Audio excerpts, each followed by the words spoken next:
बहुत, क्योंकि बांसवाड़ा वालों ने हक ज्यादा जता लिया है। बांसवाड़ा वालों का कहना है कि डूंगरपुर में पहले 5 साल निकालें, अब बांसवाड़ा में ज्यादा समय देना है, उस वजह से हम थोड़ा लेट हुए। लेकिन फिर भी मैं आप सबको दिल की गहराई से धन्यवाद देना चाहूंगा। 11 बजे से कार्यक्रम शुरू है और ये 6 बजने आ रही है, फिर भी आप डटे हुए, उसके लिए एक बार जोरदार आपके लिए तालियां बजा दी जाए। आज ये जो जुनून है, ये उत्साह है, एक जोश जज्बा है, ये संकेत कर रहा है कि आने वाले समय में हमारे इस क्षेत्र के साथ साथ पूरे देश के अंदर एक शानदार क्रांति लाएंगे। ये संकेत कर रहा है आज का जो जुनून। साथियों, विश्व आदिवासी दिवस, ये जो दिवस है, ये हमारे लिए, इस देश के लिए, पूरे विश्व के लिए और मानव मात्र के लिए एक महत्वपूर्ण दिवस है विश्व आदिवासी दिवस। आज ये विश्व आदिवासी दिवस हमारे पूर्व वक्ताओं ने बता दिया होगा उसका कब घोषणा हुई, कब से मनाया जा रहा है, इसका उद्देश्य क्या है, और इतने समय में 1994 से लगा के आज तक कहां कहां मनाया गया, किसने मनाया गया, कौन रुचि ले रहा है, किस सरकार ने रुचि ली, इस दिवस का उद्देश्य किसने बताया, आप सब भली भांति जानते हो, पूर्व वक्ताओं ने बता दिया होगा। विश्व आदिवासी दिवस हमारी होली है, मान लो दिवाली है, आपका दूसरा कोई त्योहार है, सबसे बड़ा त्योहार विश्व आदिवासी दिवस का दिन है और सबसे बड़ा त्योहार है ये हमारे लिए आज।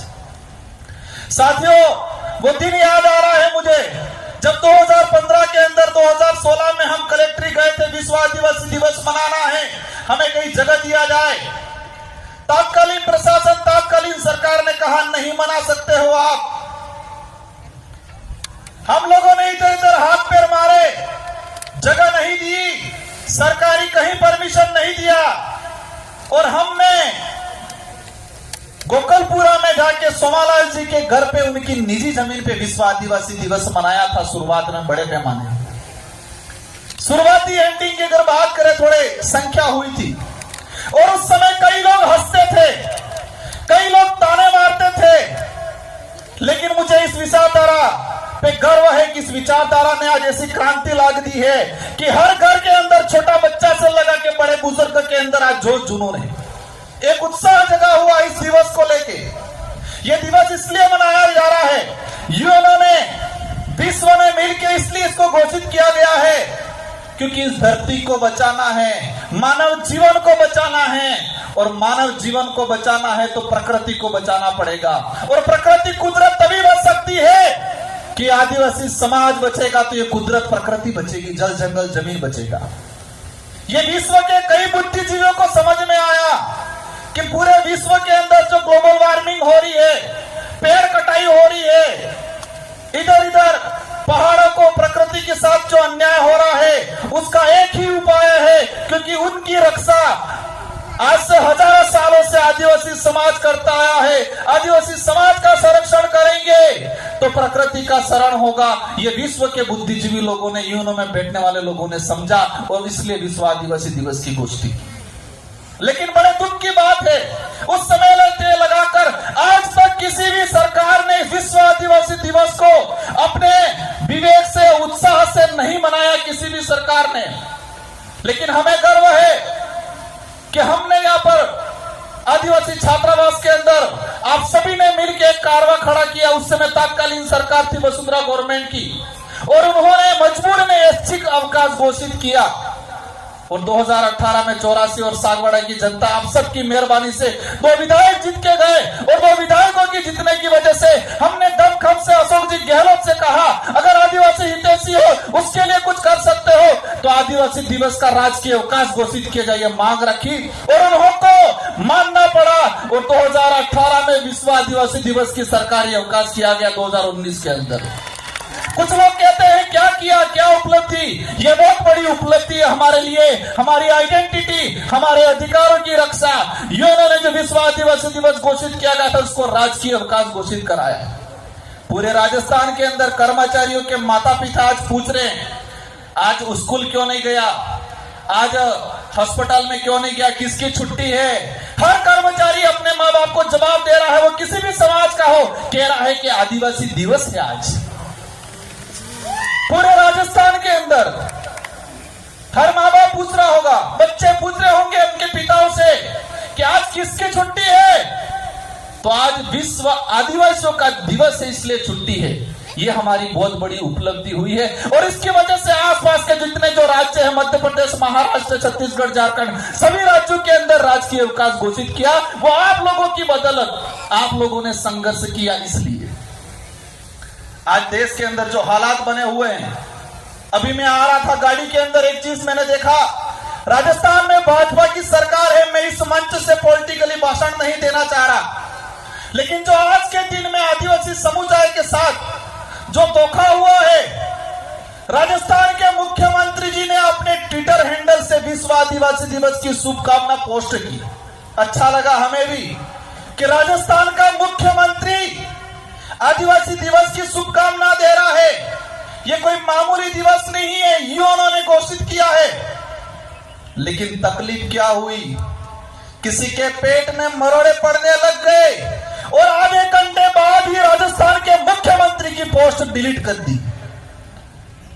हम जानना चाहते हैं मुख्यमंत्री जी से, क्या आदिवासी दिवस का आप शुभकामना दे रहे हो, आधे घंटे बाद आपके ट्विटर हैंडल से आपने डिलीट कर दिया, क्या दिक्कत हो गई आपको। यह साबित होता है वर्तमान सरकार का आदिवासी समुदाय को लेकर क्या दूरदृष्टि है, क्या सोच है उन लोगों की। पोस्ट किया, आधे घंटे में डिलीट कर दी मुख्यमंत्री के पोस्ट से। किसका दबाव आया आप पे, आप नहीं चाहते हो आदिवासियों का भला। आज हम आपसे उम्मीद थी कि आज आदिवासियों के लिए कई बड़ी घोषणा करते, इस इलाके में आके दिवस मनाते, आदिवासियों के अधिकार को लेके, शेड्यूल 5 के जो प्रावधान को लेके बात करते। लेकिन उनको लगता है कि ये समाज ऐसे ही वापस कब्जे में आ जाएगा, जुमला फेंक देंगे, झूठ बोल देंगे, छोटी मोटी योजना दे देंगे। लेकिन ये समाज, इस क्षेत्र की जनता अस्तित्व के लिए, स्वाभिमान के लिए लड़ना सीख गई है और वो लड़ेगी। हमें साबित करना है ये बिरसा मुंडा, टाट्या मामा, राणा पूजा भील, राजा डोंगर बरंडा की धरती है और उनके वंशज है। ये हमें साबित करना है आने वाले समय में हम सबको मिलकर। आज देश के जो हालात बने हुए हैं, देश में विस्थापन हो रहा है, आप सबकी बदौलत मुझे दिल्ली की, देश की सबसे बड़ी सदन में जाने का अवसर मिला। मैंने एक डाटा निकाला, पिछले 5 साल के अंदर कितने आदिवासी विस्थापित हुए अलग अलग प्रोजेक्टों के नाम से। टाइगर प्रोजेक्ट के नाम से पिछले 5 साल में 2.5 लाख आदिवासियों को विस्थापित किया इन सरकारों ने। अन्य सभी परियोजना मिला के पिछले 5 साल के अंदर 4 से 4.5 लाख आदिवासियों को विस्थापित किया गया है इस देश के अंदर। आज तक का, आजादी के बाद तक का, अब तक का इतिहास उठा के अगर देखते हैं, इस धरती पे अगर सबसे ज्यादा कोई विस्थापित हुआ है परियोजना के नाम से, तो आदिवासी समुदाय विस्थापित हुआ है। लेकिन इन सरकारों को समझाना है कि आदिवासी समुदाय जग चुका है, समझदार हो चुका है, अब आपको मुंह तोड़ जवाब देने वाला है आने वाले समय के अंदर। ये कार्रवाई यही नहीं, पूरे देश में चलने वाला है। साथियों, एक बात और मैंने देखी, हमारा जो इतिहास है आजादी से पहले का, मानगढ़ हत्याकांड देख लो, बिरसा मुंडा का आंदोलन देख लो, देश के कई कोनों में आदिवासी महापुरुषों ने जल जंगल जमीन की, स्वाभिमान की, हक अधिकार की लड़ाई लड़ी, लाखों लोग मारे गए। इस देश के इतिहास में अगर देखते हैं तो सबसे ज्यादा अगर कोई आजादी की लड़ाई, आजादी के बाद की लड़ाई में अगर किसी का मर्डर हुआ है, उनकी हत्या की गई है, तो आदिवासी समुदाय की गई है। आजादी की लड़ाई में सबसे ज्यादा अगर किसी शहीद हुआ है तो आदिवासी समुदाय हुआ है। अन्य समुदाय भी हुए हैं, हम किसी पे कटाक्ष नहीं करना चाहते, लेकिन संख्या की बात करें तो आदिवासी समुदाय की सबसे ज्यादा संख्या है। लेकिन साथियों, इस देश में बच्चों को पाठ्यक्रम पढ़ाया जाता है, 6ठी क्लास हो, 12वीं क्लास हो, एनसीईआरटी की किताब हो, सीबीएसई की, सीबीएसई की हो, या किसी भी गवर्नमेंट, राजस्थान सरकार, देश के अन्य राज्यों का सिलेबस है, देश का जो सिलेबस है, इन सारे सिलेबसों के पाठ्यक्रम में मैंने एक बात देखी, आदिवासियों का इतिहास कहीं नहीं पढ़ाया जाता है। अभी एनसीईआरटी ने कई चेंजिंग किए हैं। आदिवासियों का जो बचा कुचा कुछ इतिहास था, उस इतिहास को सिमट दिया गया। हमारे संत सुरमाल महाराज की आंदोलन हो, गोविंद गुरु महाराज का आंदोलन हो, साथियों एक बात याद आ गई। अभी कुछ लोग कह रहे हैं माहौल बिगड़ गया है इस इलाके के अंदर। मैं जो उपद्रवी बचाने करने वाले, किसी को लड़ाई झगड़ा करने वाले, पी के मारपीट करने वाले, पत्थर मारने वालों के पक्ष में कतई नहीं हूं और नहीं रहूंगा। और मैंने आज तक रिक्वेस्ट किया पुलिस प्रशासन से ऐसे लोगों पे सख्त कार्रवाई की जाए। लेकिन एक बात बताना चाहूंगा आप लोग को, अभी एक माहौल बनाया जाता है मीडिया के माध्यम से कि माहौल बिगड़ गया है, माहौल बिगड़ गया है। बड़े बड़े नेता आके हमारे समाज पे लांछन लगाते हैं और कहते हैं माहौल बिगड़ गया है। माहौल बिगड़ा है। माहौल क्या बिगड़ा है? वो लूटते थे, लूटना बंद हो गया, वो माहौल बिगड़ा है। वो इस समाज को बेवकूफ बनाते थे, बेवकूफ बना के समाज को इकट्ठा करते थे, वोट लगते थे, वो माहौल बिगड़ा, वो माहौल बिगड़ा, उनका माहौल बिगड़ा है। बारी बारी से राज करते थे, वो माहौल बिगड़ा है। होती है घटनाएं कुछ, लेकिन मैंने प्रशासन को कहा है कि कहीं पर भी पत्थरबाजी हुई, वो आदमी कहां दारू पी के आया वो पता करो। किस सरकार के ठेके पे, सरकारी ठेके, रात की 10-10 बजे तक इकट्ठा रहता है, प्रशासन चुप रहता है। और हमने ये गोविंद गुरु महाराज, संत सुरमाल महाराज की धरती है। हमारे पुरखों ने शराब को लेकर आंदोलन छेड़े थे। हम लंबे समय से कह रहे हैं कि इस इलाके के अंदर शराबबंदी होनी चाहिए, लेकिन हो नहीं रही है। और भी दुकानें बढ़ाते रहे, रात की 12-12 बजे तक दारू बिचवा रहे हैं। एक बात और बता दें आपको, ये लोग कहते हैं नारियों का सम्मान करेंगे, उनको शर्म आनी चाहिए। महिलाओं के लिए दारू की अलग से ठेके खोल रहे हैं ये लोग। दारू की दुकान पे लिख रहे हैं कि यह महिला के लिए दारू की दुकान है।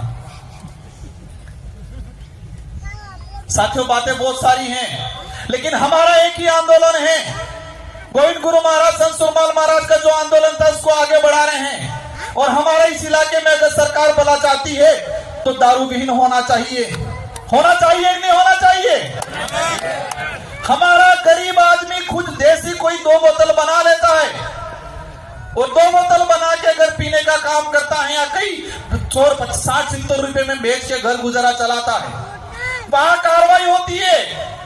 और वो आदमी, उसका कोई मेहमान आ गया, पूजा पद्धति है, तो उसको सरकारी ठेके पे 800-1000 रुपए में बोतल लानी पड़ती है। जो काम 60 रुपए में हो रहा है, वो काम ये लोग 1000 रुपए में करवा रहे हैं और कह रहे हैं माहौल बिगड़ गया।